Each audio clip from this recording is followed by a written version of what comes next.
Hi guys, happy to be back to show you today not a new module, but a feature that you can use in different modules, which is the parametric mask. So if you have followed me on the previous video, I already shown you the drone mask, and today we will jump into the parametric mask. So for drone mask, I will link the video in the description. I will not spend more time on this video, but please feel free to look at my previous video.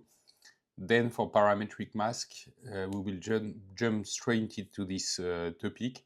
So usually parametric mask, as said, you can use them in different modules. So they are not linked to one module and you cannot reuse them in another module. So they are already linked to the module you want to look at. And for today's video, so I already started to duplicate the exposure module. So you see I have the initial exposure module, and then I applied a new exposure module where I already say that I will apply a parametric mask. So here, if you go back to the normal settings, you arrive here and then you have different choice. You have the drone mask that you have already seen in my previous video, and then you have parametric mask and parametric and drone mask, or drone and parametric mask. So for this video, we'll go through the two features, which are in fact really more about parametric mask, and then combining it with a drone mask. So drone mask, as said, can be combined with this parametric mask, and as we will see, we can basically just define an area where the parametric mask will be applicable. So going to parametric mask, as usually in Darktable, the first look at these parametric mask parameters can be quite overwhelming, but we'll try to go through it, I would say, in a quick and beginner way for you to have the first approach, and then you can dig a little bit further later on this those specific parameters. And I will also help you in the next video to look a little bit further in those parametric masks. But without further ado, let's jump into this parameter that we can use for those masks. So basically here we have a set of 7 parameters that we can use to create this mask. So for today we'll try to mask and select this sky here with the sea also.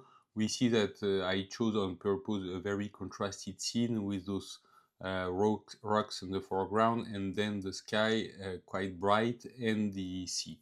So my purpose here is to select this bright area, so I can do it in a different way. I can look at the different gray values, so taking out the color itself, just asking Darktable to show me the value of the gray of each pixel. If I just select the gray value and then hovering here is my mouse above those sliders, I can just press C and I will see how it applies. So here we can see that it could be a good fit actually for this mask, because you see that we have very dark tone and we have very light grays on the right. So it could be one of the first parameters.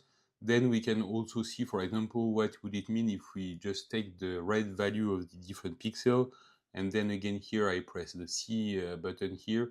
You can see also, as soon as, for the sake of this demonstration, I use a quite contrasted picture, could be also one of the value to use, but I feel like on the sea I may have some darker red that I will find somewhere else, so most probably not the best option.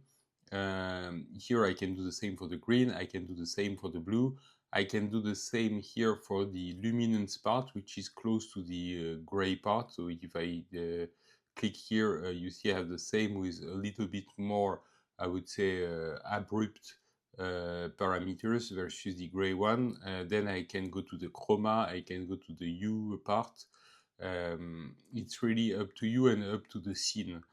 Here for this very contrasted one, it may feel obvious. For some less contrasted scene, you can try, and you have to try different parameters to see which fit best. For example, when you have sky or when you have seas, you can try the blue one, which usually work quite good. Here you can see that it's kind of a good way to start. And if I use this one, I can just toggle the preview of the mask, and you see in every Darktable mask, the yellow part, it's basically when it apply 100%, and when it's not yellow, the mask will not apply. So here what I will do, for example, I can slide here, and quite quickly you see I will actually have this mask. I have some small tone of yellowish here, but they are quite, I would say, a few. It's just a few, and I can here really take care of them if I move the slider here. So you see here I have a good, I would say, delimitation of my sky and the rock. The issue that I already foreseen would be the sea here, that is almost at the same shade than the sky. So here, after that, you can also play with blurring and feathering here. So here, if I move a little bit, you see that it will feather my limit, and it may give it a little bit more natural tone. And here it will blur my mask itself. So if you have some spots where maybe you will miss 1 or 2 pixels, the blurring part will just expand a little bit and blur those things. So here you see that already my mask is kind of already well delimited if I want to look at the sky. If I toggle back to the normal view, then here you see that I will just need to move here my exposure, and I can actually only play with the this sky and sea part, and let those rocks with the same exposure. So that's really the purpose of this tool, is to be able to fine tune some of the module to just a specific area. So here I hope you see already the first, I would say, help of this tool. You can also inverse, as with the drone mask, toggle the polarity of the mask. So here you saw, if I go back here, you saw that we were selecting the sky, and we were selecting this here C. If I just toggle the polarity, it will inverse my selection, and then if I take out the yellow part here, you see that basically I will now affect the rocks. So here you can see I can lighten up the rocks. So sometimes it's also up to you. You may think that, okay, I need to touch the sky, and then I will select the sky and I will touch it up. Maybe sometime you need to expose for the sky, that may be more difficult to select, and then you play with the rest, the foreground or the darker part of the image. So it's really up to you. Here I will reinverse, for the sake of this demonstration, I will reinverse the mask, and I will just do more of the fine tuning on the sky. Again, bear with me about the picture. I really want to show you the demonstration. It's not a finished picture. We should and we may work on the colors and so on, but it was more to give you an insight about those masks. And then last but not least, you see here that okay, I may want to touch the sky but leave the sea as it was before. So here it's where we use the drone and parametric mask. So it's this option here. So it will keep your parameter of the mask parametric mask if I put back the polarity here, but I can also add a mask and draw a mask here. So I can either draw it with a path like we did for the previous video, or we can just put a radiant here. So you see, maybe for the sake of the demonstration, I will take out my mask. I can put my radiant at the sea level here, and you will see if I put back the yellowish that it's just taking out this, or how to say it, not taking it out, but it's putting a gradient, and it's applying less of this mask on the bottom part than on the top. I can go a little bit down below, and you see that it will, versus my previous one, smoothen down the effect of this exposure modification here on the between the sea and the sky. So it's really, I think, more for me at least, more natural to have this type of gradient. You can of course modify your gradient, you can use ellipse, you can use a variation of different parameters, but it's really to limit your parametric mask to a specific area. So I think it's really a powerful tool. Getting a look at, for example, Lightroom AI module and so on, it can feel very, I would say, appealing to use these AI parameters and these AI features. But at the end of the day, here you get a very, very, I would say, fine-tuning possibility on the different masks. So I think it's really interesting.